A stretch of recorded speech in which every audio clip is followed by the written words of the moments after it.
Hello, true believers. This is Doc Hogg, and welcome to another episode of Comics and Variety.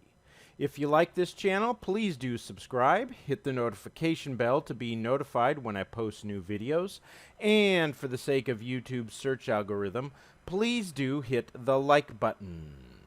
Okay, first up, my comic book Tilt is still in demand, and it will be in demand for a while longer. However, supplies are limited, so if you haven't backed it yet, do so soon. Once you do back it, I will ship it out to you promptly. Here is proof of that. Also, I want to mention a comic book that I have backed recently called God's Hand, written by a really swell guy by the name of Anthony Figueroa. I'm going to talk more about why I'm backing this toward the end of the video. But for now, I just want to let you know the link to God's Hand and to Tilt are both in the description below. Okay, so on Sunday I was looking over my Twitter feed and I noticed something regarding Cecil. Yes, this Cecil. Us having that many views, streams, Anyway, I asked what had happened, and apparently Dynamite Comics decided to jettison a variant cover by Cecil. This is it here. Basically, they jettisoned it after a bunch of social justice warriors threw a hissy fit. You know, how dare Dynamite associate with Comicsgate? Anyway, the way it works, I guess, is that you can do a variant cover for Dynamite, you crowdfund it, and if it makes enough money, Dynamite will use it. And frankly, I think what Dynamite did here with Cecil is stupid. This was funded pretty quickly. It had at least 164 backers. And, you know, how many of those people will be buying Dynamite comics now? Dynamite is not a huge company, so, you know, how many customers did they lose? You know, again, just not smart. On the positive side, it did generate this gem from Lenore. Anyway, in one Twitter thread, I posted this. Now, at the time, I'd forgotten that Dynamite had done covers by Ethan Van Sciver and Anna, you know, that Star Wars girl. And so to some extent, I guess there has been a breakthrough. But what I want to discuss is this response to that tweet by Adam AF, who, if you don't know, has a really good Comicsgate show on Saturday mornings. Anyway, he has a point. Do I, you know, really want to be a colleague with Kwanzaa Osajefo, who got the whole ball rolling against Cecil? No, sorry about that, nope. Or colleagues with Gail Simone or Mark Russell, who piled on? Take it back, Daddy! And I also agree that we are doing quite well on our own. You know, I guess what I would disagree with is that our market should stay where it is.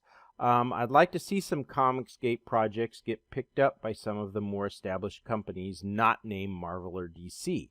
And the reason is that, I think, is that it would be a big step in saving the comic book industry.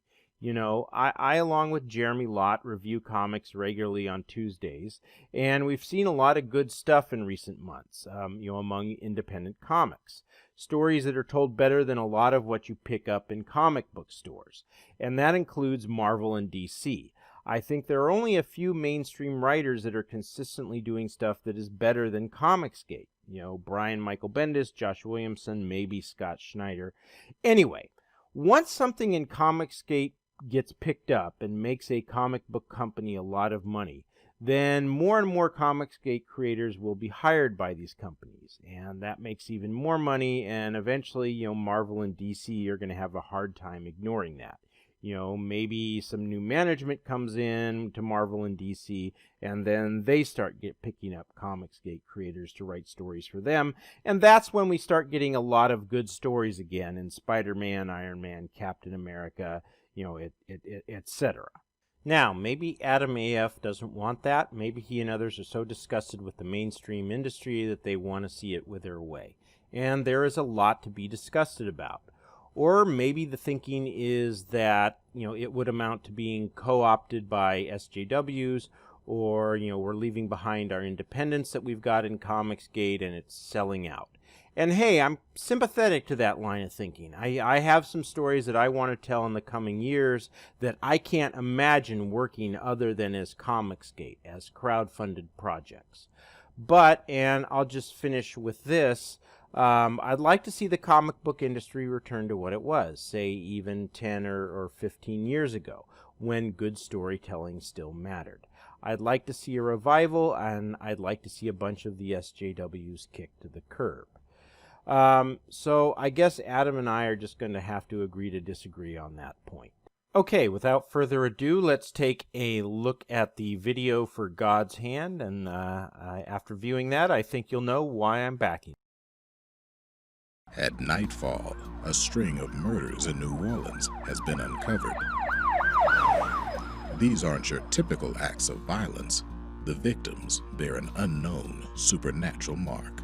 When the city's protector, Marie Laveau, is found murdered, a collective team of reformed sinners with supernatural powers, led by the immortal Jean Lafitte, are called in to solve the case. As they delve deeper into Marie's death, they begin to suspect the rise of the Black Queen, an entity that has been asleep for centuries. Now awakened, her evil threatens to free the ancient gods of chaos and cover the world in a cloak of darkness. I smell human. As her minions crawl out of the shadows and threaten to unleash horror upon the city, only Jean Lafitte and his team of hunters stand between the darkness and the total destruction of the city.